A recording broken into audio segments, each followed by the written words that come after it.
Hello, everyone. I am John DeJulius, president of the DeJulius Group. And today I have a Google Hangout with Mr. Sasha Strauss. Hey, Sasha, how you doing? Good, John. Thanks for having me. It's a pleasure to have you. You have an amazing resume. I am so excited. Sasha is one of our keynote speaking, our headliners at this year's Secret Service Summit, November 4th and 5th in Cleveland, Ohio. And I am so excited to hear what Sasha has to share. First off, Sasha is the founder and managing director of Innovations Protocol, a brand strategy consulting firm. Sasha, tell me what that really is, Innovative Protocol. Innovation Protocol is a consulting practice. The best analogy is we as business executives have legal contracts that we need to establish with our partners, but we're not lawyers. So we bring in a lawyer to be the master of that relationship. In the big world of corporations, nonprofits, religions, governments, they all know that they are not good at communicating, and so that they bring in a specialist. We study the business model, the competition, the consumer, and basically extrapolate and define what their voice is, who they are, why they matter, how they should talk, how that should impact customer service specifically. And that type of practice, that management consulting practice, is what Innovation Protocol does. It's, in fact, the protocol for brands that innovate. Okay, great. So a company's going to hire you, Innovations Protocol, and what's that going to look like?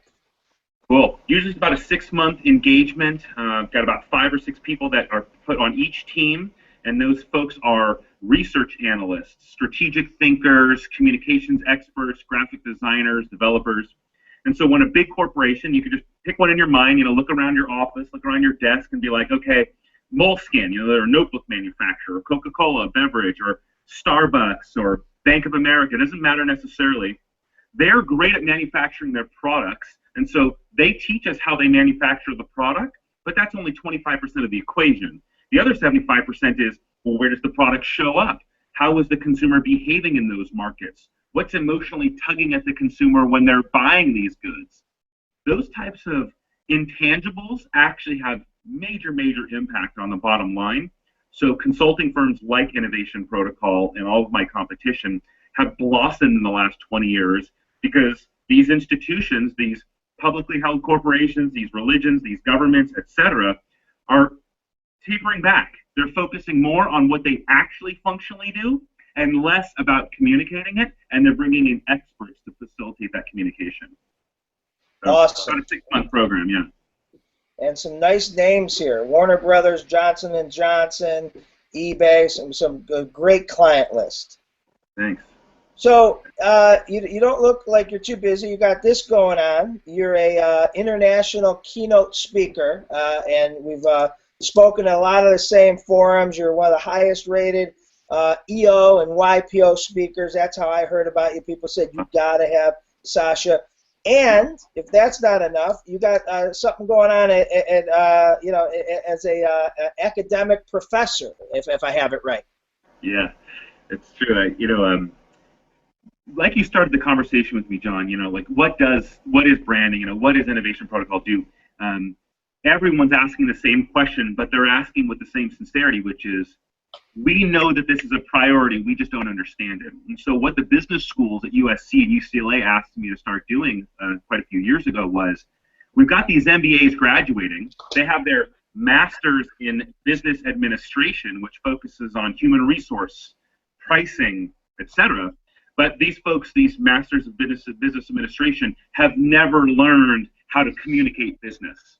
So the courses that I've constructed and continue to teach in business schools around the world are about taking the functional business operations, identifying who will care about them most. Let's say, take some customer service summit.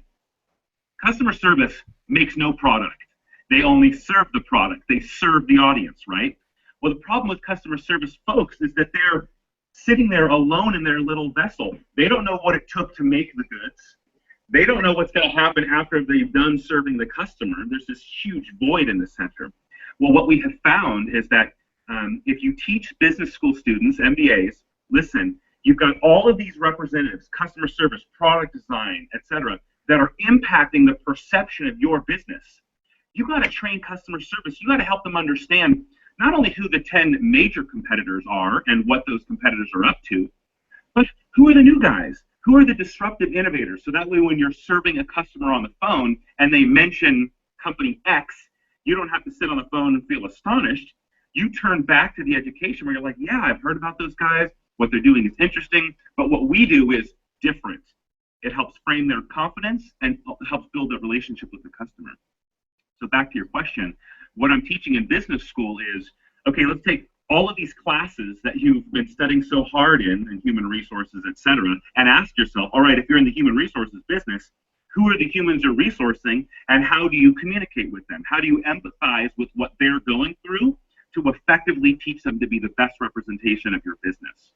A long answer, but that's the construct that I use in my courses. No, I love it, and it's a great segue into what you're bringing to the Secret Service Summit.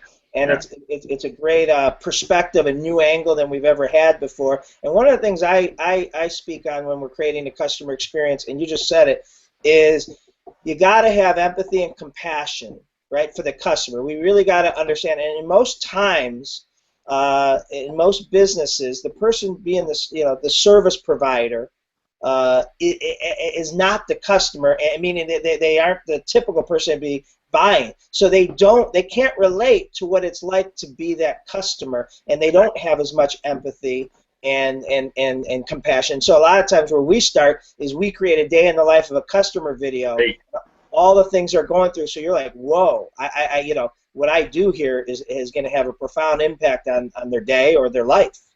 And the key in what you just described is that it's okay for you not to be the customer. You know, there's this weird perception in customer service that I'm supposed to act like the customer, I'm supposed to be the customer. That is not the case. You are supposed to respect the customer, understand them, empathize with what they're going through. And so what I want to bring to the summit is a general awareness of how brands impact people, like why people would prefer to drive a BMW or Mercedes when they have virtually the same features made in the same country, et cetera. And the designers, by the way, go back and forth between manufacturers. But there's an opportunity here to take this notion of the brand, this external facing identity that everybody's emotionally attached to, and embed it into customer support so that in the customer service arena, they're not just going through a survey and checking boxes. They're not just taking a call and having to deal with angry customers. They're actually brand advocates. They have things to celebrate. They can celebrate the life of the consumer so that that consumer feels understood. And so what I want to bring to the summit is almost like a little layer, like an icing on top of the cake when it comes to all the presenters you've got are incredible. I don't think I'm going to teach anybody anything about customer service beyond what you've got already in the mix. So what I want to add is that frosting on top, which is, remember for a second, though, that in customer service, it's not just the tangibles. It's not just the measurables. It's the emotionals, the intangibles that are so, so important. And what that comes down to, let's just say that your brand is it's a high-energy company. You work for a high-energy company in customer support, right? Customer service. When you answer the phone, simply whether you have a smile on your face or a frown will absolutely translate through the phone, right? All right, well, the brand says this is who we are as a company. This is what we fight for as an organization. This is what makes us special in the life of the consumer. If the customer support individual has that information, it will inform how they deliver, how they talk, how they answer questions. And that's the recipe that I want to bring to the summit, is that extra layer of engagement that comes with brand comprehension in customer support. No, I love it. I think it's so needed. So we have 500 people coming. They're from all over the world, and the dynamics are while they're very similar, they could be different. So we have Domino's, executives from Domino's and Chick-fil-A and Starbucks, Price Waterhouse, Nestle. So we have B2B, B2C. a lot of customer service, CCOs, Chief Customer Officer, Vice Presidents, and we then have some franchisees and franchisor models. We have some mom and pops and everyone in between. And so a lot of times they'll say, God, if I would have known he was this good or this was this good, I wish I would have brought my whole management team. So what is it? So depending on who the person is listening or watching this right now, and I'm in frontline B2C, or I'm managing a customer service inbound call center, or whatever, I'm the training director for a large company or whatever, how does it apply to each one of them? Perfect. So relevant because, you know, in the 80s, business to consumer and business to business were treated like wholly different camps. And that was because it was pre-internet, really. I know it sounds crazy, but you know, the business-to-business employee, the big executive at IBM, really had nowhere to learn about what was going on elsewhere, nowhere to share. But the internet age created a massive vessel for communication. You've heard of these websites like Glassdoor.com, where employees complain about the job that they're doing in the company that they work for. Well, what I want to suggest is that what I have witnessed serving hundreds of B2B corporations over the last 18 years is that business to business has evolved from, quote, businesses serving businesses to, yes, we're a business, but there are humans in this business, and these humans serve these humans inside of that business, right? And that's what really matters most here, is that what we're talking about here is, if you're talking about humans, those humans have needs, and deep emotional needs. Okay, great. So you're a business and you're selling? No, you're people inside of a business selling, and you have emotional needs. All right, check those. Get a sense of where they are coming from, what the impacts are, and then vice versa for the audience, the buyer on the buying side of the business. And so what we see in like enterprise software is, it used to be, we're a big enterprise software company and we're trying to sell to you, you big bank. It's $1 million, transact. Never have I seen that happen in the last decade. Enterprise software companies are having to ratchet down and come back to, all right, well, who's going to be using this technology? Where did they go to school? What were they trained on? How are they evaluated in their annual review? That's what enterprise software companies are having to ask themselves to sell $1 million software to big corporations. That's the day and age that we live in. And if we don't back out for a second and stop talking about businesses selling to businesses or businesses selling to consumers, and respect that we're talking about humans inside of a business selling to a human, a consumer, or a business, I don't think we're ever going to get past the war of words. All of this advertising and yelling everywhere, you know, I mean, no matter where you and I go in an airport, someone is trying to sell us something, right? So we're done. We're done. We're tired of it. Overstimulated. Not only overstimulated, now we're pissed. Now we're like, how dare you invade my privacy like that? I don't have any boundaries any longer.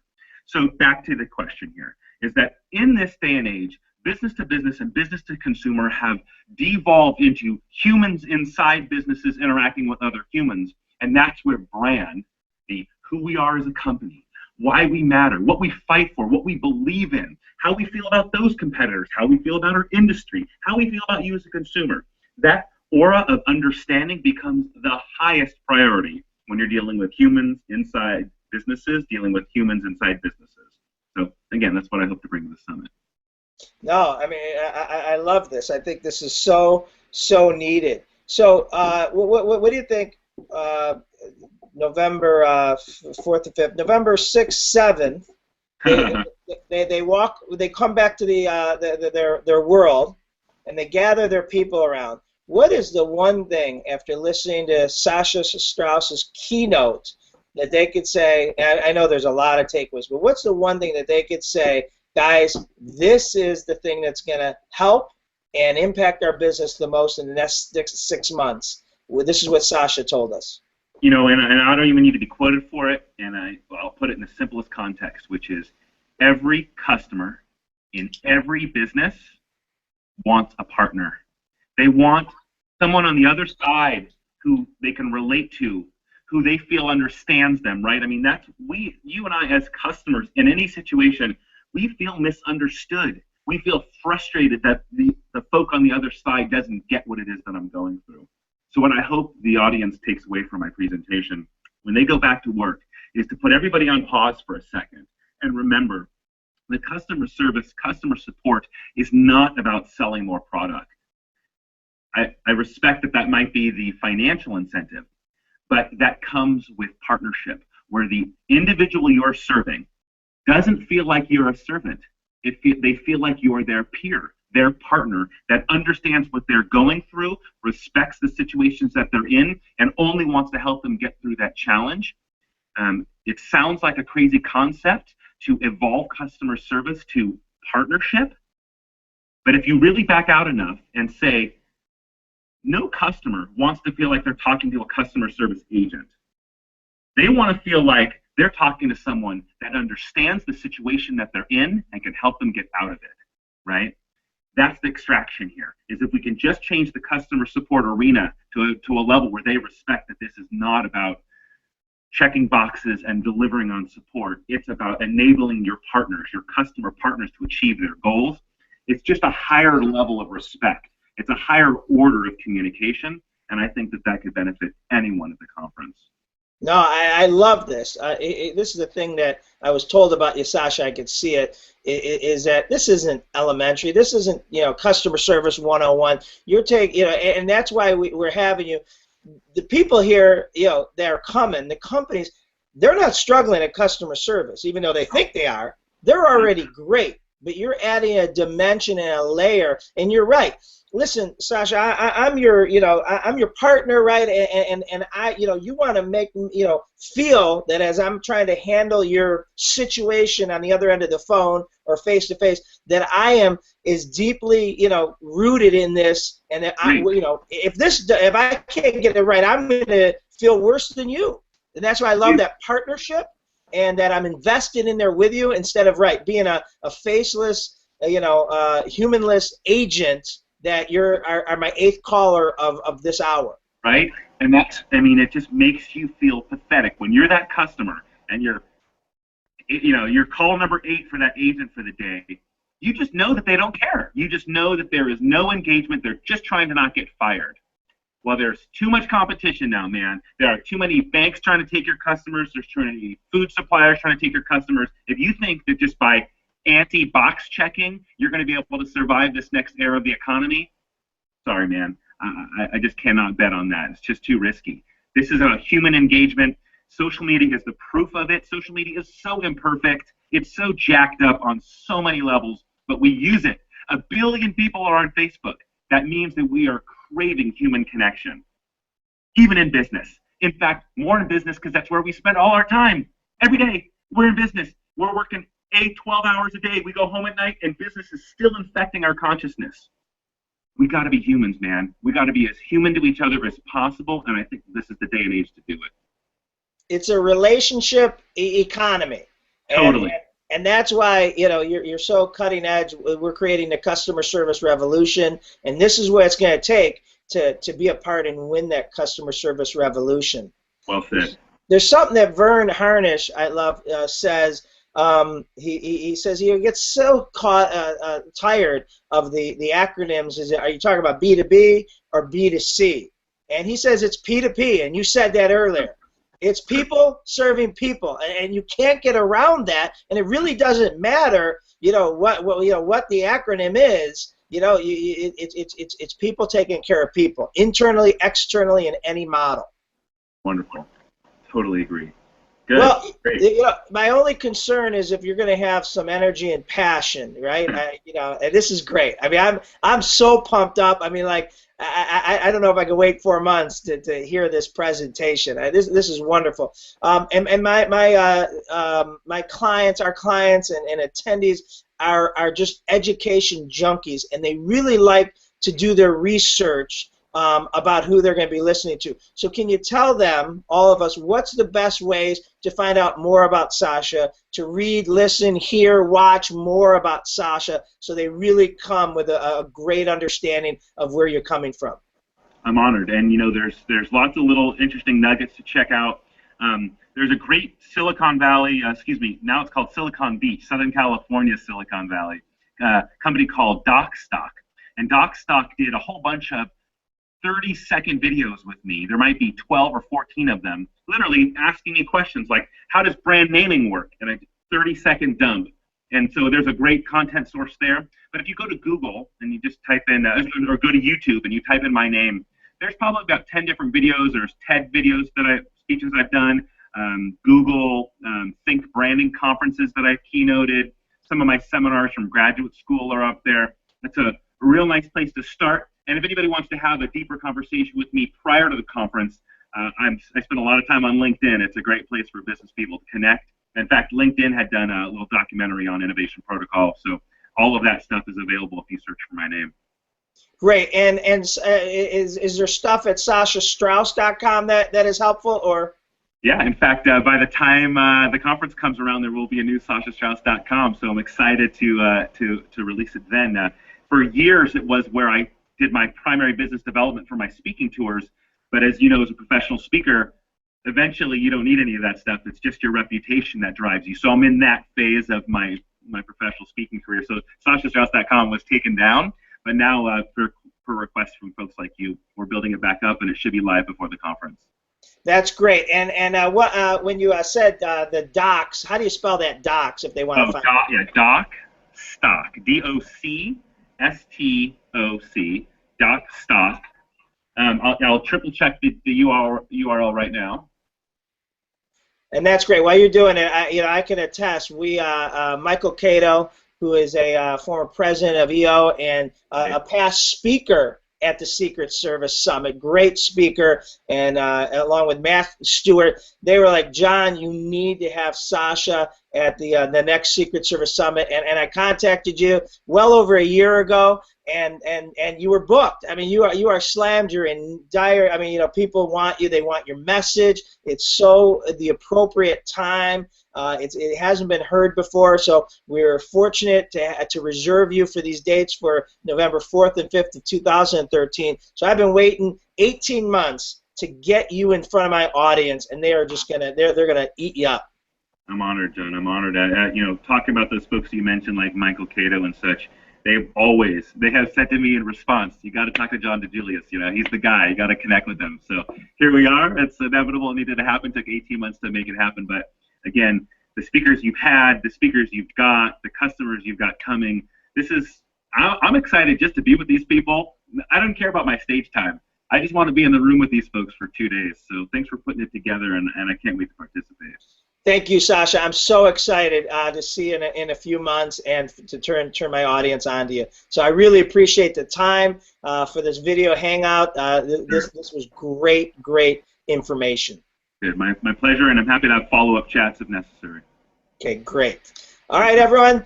Again, I am John at the DeJulius Group and Secret Service Summit. Keynote speaker Sasha Strauss, November 4th and 5th in Cleveland, along with Joe Calloway and Holly Steele, and so many other great speakers that you are just going to love. So I want to, again, thank Sasha Strauss for being our guest today and sharing all this great information. Glad to be here. All right. Have a great day, everyone. Take care, everybody.